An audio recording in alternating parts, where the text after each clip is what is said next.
Hi, St Matthew's Church family. It's great to be with you again for our Sunday sermon. And our gospel reading for this week is John 20. I'm going to be starting reading at verse 19. On the evening of that first day of the week, when the disciples were together with the doors locked for fear of the Jewish leaders, Jesus came and stood among them and said, "Peace be with you." And after he said this, he showed them his hands and his side. And the disciples were overjoyed when they saw the Lord.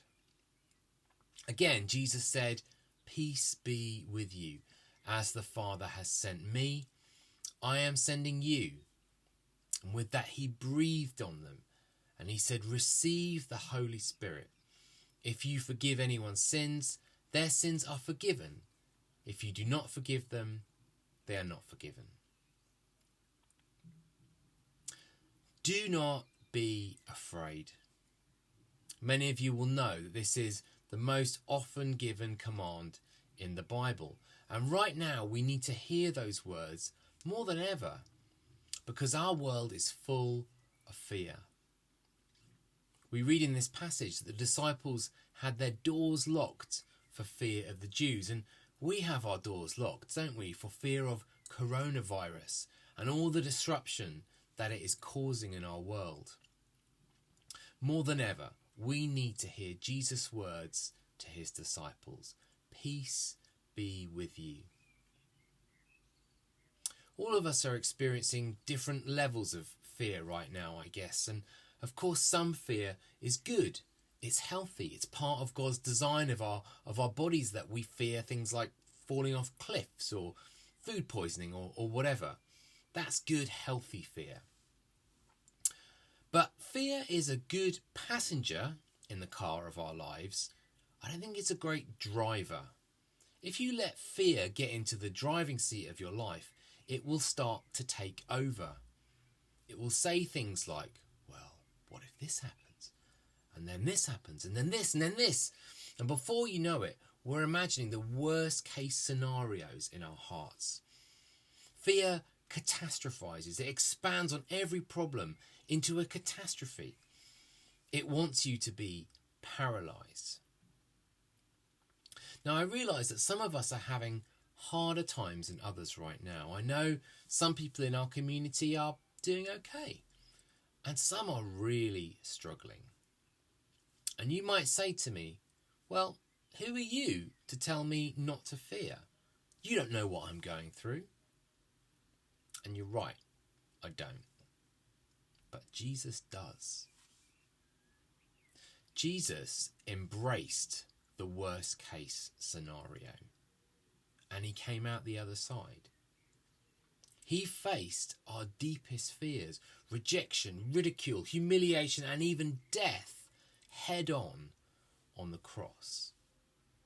He embraced the full horror of crucifixion, and he died. Then, on Easter Day, God raised him to life by the Holy Spirit. So Jesus has the authority to say, "Peace be with you," because he's faced our biggest fears and he's come out the other side. He says, "Peace be with you," and then he shows them, doesn't he, his hands and his side. He is resurrected and restored, but he still bears the scars. He proves to them that he really went through it and that there is hope even through our darkest fears, even through our worst catastrophes. Peace be with you doesn't mean, oh, don't worry, it probably won't happen. Peace be with you doesn't mean that bad things aren't going to happen to us. Peace be with you means that the bad things won't win. It means that disease, suffering, pain, loneliness, humiliation, and even death won't get the last word. There is life on the other side of death. There is hope and joy and peace, even in the hardest times, because Jesus has defeated death. So peace be with you, and do not be afraid, because Jesus is risen. Now, If all this is true, then how should we live? And I've just got a few simple practical things that we can start to walk out this week. First, I want to encourage you to think about what you fill your mind with.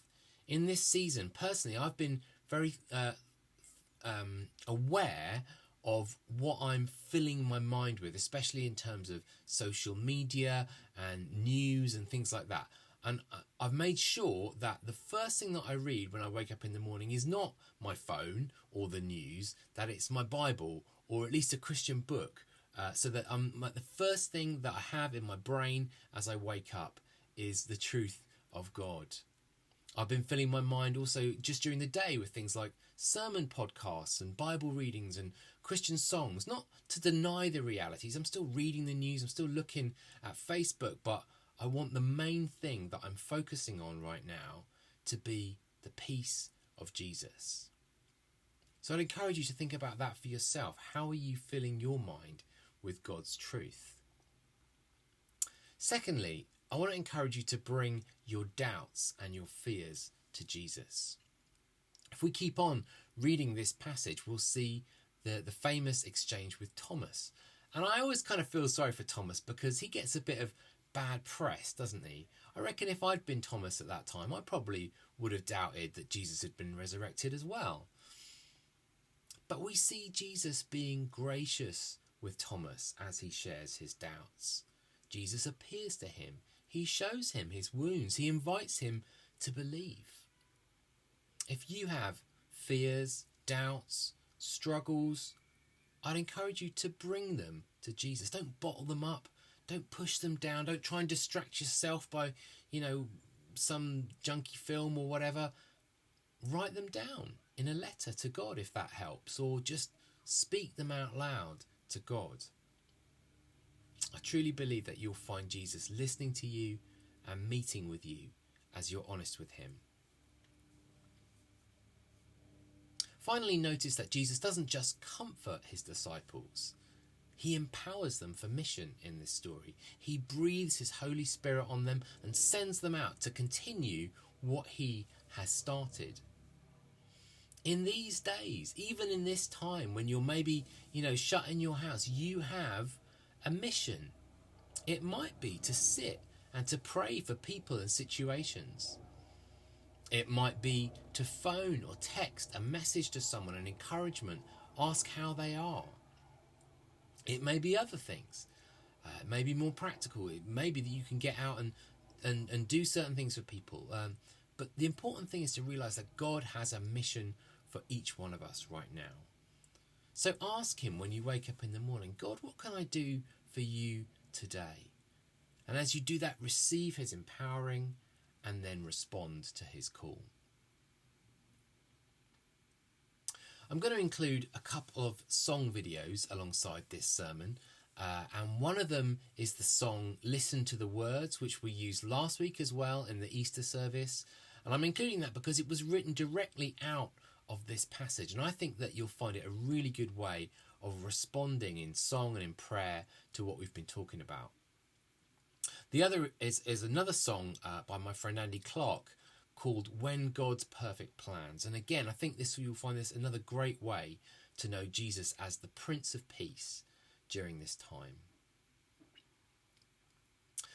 So before we finish, I've got a final challenge for you. And that is around some words that we make use of every week at St Matthew's. Don't we always end with, may the peace of the Lord be always with you? And then everyone responds, what? And also with you.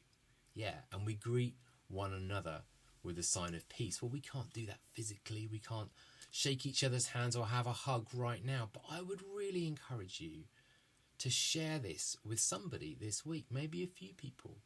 Could you text them? Could you message them? Could you phone them and say, the peace of the Lord be always with you? Or, put it more normally. I've been praying for you that God's peace would be with you.